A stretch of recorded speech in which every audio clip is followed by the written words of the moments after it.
আসসালামু আলাইকুম এভরিওয়ান, কেমন আছেন সবাই? আশা করছি আল্লাহর রহমতে সবাই ভালো আছেন। তো চলুন আজ আপনাদেরকে বউ সুন্দরী রোজ মোমো তৈরি করে দেখাই। এই মোমোটা কাউকে বানিয়ে দিলে সে খাবে নাকি দেখবে এটাই হয়তো ভাবতে থাকবে। তো চলুন আর দেরি না করে মোমো তৈরি করি। তো তার জন্য আমি এই যে একটা বোলের ভিতরে 1 কাপ ময়দা নিয়েছি আর স্বাদ মতো লবণ দিয়ে দিয়েছি। এখন এই যে ফুটন্ত গরম পানির ভিতরে কয়েক ফোঁটা অরেঞ্জ ফুড কালার মিশিয়ে এখন হচ্ছে ডো তৈরি করে নিচ্ছি। তো আমি যেহেতু এই মোমোর ভিতরে 2টা কালার ইউজ করেছি, তো এখানে কিন্তু 2টা কালারের ডো তৈরি করতে হবে। তো এখানে ভিডিওটা যাতে বেশি বড় না হয়ে যায় এজন্য আমি সাদা ডোটা আগেই তৈরি করে রেখেছি আর এখন অরেঞ্জ কালারের ডোটা তৈরি করে নিচ্ছি। তো 2টা ডো কিন্তু সেমভাবে তৈরি করতে হবে, জাস্ট এটার ভিতরে শুধু ফুড কালার অ্যাড করেছি। তো আমি এই যে মোমোর পুরের জন্য এখানে একটা বাটিতে 1 কাপ মুরগির মাংসের কিমা নিয়ে নিয়েছি। এর ভিতরে দিয়ে দিলাম মিহি করে কুচি করা 2 টেবিল চামচ পেঁয়াজ, গোলমরিচ গুঁড়া 1/2 চা চামচ, 1 চা চামচ আদা রসুন বাটা, 1 টেবিল চামচ সয়া সস আর সামান্য একটু লেবুর রস। যেহেতু সয়া সসে লবণ আছে সেভাবে বুঝে একটু লবণ দিয়ে দিচ্ছি আর দিয়ে দিলাম একটু কাঁচামরিচ কুচি। আর এদিকে এই যে তেল গরম করে দিয়ে দিছি, তবে তেলটা কিন্তু হালকা গরম করে দিতে হবে, বেশি গরম করে দিলে মাংসটা দলা হয়ে আসবে, শক্ত হয়ে যাবে। এরপর 1/2 টেবিল চামচ পানি দিয়েছি। এভাবে পানি দিলে মোমোর ভেতরের পুরটা জুসি হবে, তবে এর থেকে বেশি পানি দেওয়া যাবে না।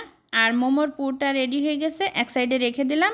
আর এদিকে এই যে সাদা ডোটা নিয়ে নিয়েছি, এখন এর থেকে আমি অর্ধেক নিয়ে একটা বড় সাইজের রুটি বানিয়ে নিব। আচ্ছা, এই মোমোটা তৈরি করা কিন্তু খুব বেশি একটা কঠিন না, আপনারা একটু দেখলে বুঝতে পারবেন যে এটা কতটা সহজ। নর্মালি মোমো বানানোর থেকে এইটা বানানো আমার কাছে সহজ মনে হয়েছে।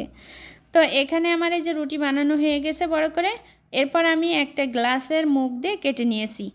সেমভাবে অরেঞ্জ কালারেরটাও কেটে নিয়েছি। আপনারা চাইলে কুকি কাটার অথবা কৌটার মুখ দিয়েও কেটে নিতে পারেন। এরপরে যে কেটে রাখা রুটিগুলো একটা সাদা কালারের দিয়েছি আর একটা অরেঞ্জ কালারের দিয়েছি। এভাবে দিয়ে 4টা রুটি দিয়ে আমি এর উপরে একটু মাংসের পুরটা দিয়ে নিয়েছি।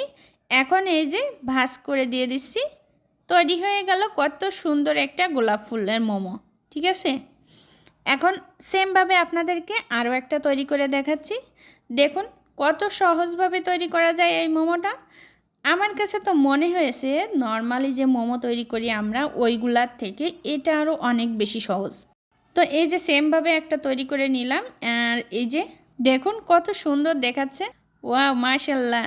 এখন আমি হচ্ছে একটা স্ট্রেনার নিয়ে নিয়েছি রাইস কুকারের, এটার ভিতরে তেল ব্রাশ করে নিয়েছি। আর সবগুলো এভাবে একটু ফাঁকা ফাঁকা করে বসাতে হবে, কারণ মোমো সেদ্ধ করার পরে একটু বড় হয়ে যায়। এখন এই যে ফুটন্ত পানির উপরে দিয়ে সেদ্ধ করে নিব 10 থেকে 12 মিনিট। তো মোমো সেদ্ধ হয়ে গেলে বুঝবেন কিভাবে, এটা কিন্তু আমি গত পর্বেই দেখিয়ে দিয়েছি আপনাদেরকে। তো আপনারা চাইলে গত পর্বের মোমো রেসিপিটা দেখতে পারেন, ওটাতে আমি মোমো তৈরি করার খুঁটিনাটি ডিটেলস সব কিছু বলে দিয়েছি। আর এই মোমোটা কতটা সফট হয়েছে দেখুন, আর দেখতে তো মাশাল্লাহ মাশাল্লাহ চমৎকার হয়েছে, চোখ যেন জুড়িয়ে যাচ্ছে। তো এভাবে করে আপনারা তৈরি করে দিতে পারেন মেহমান আসলে, কিংবা নিজেদের জন্যও তৈরি করতে পারেন। সবাই ভালো থাকবেন, সুস্থ থাকবেন। আল্লাহ হাফিজ।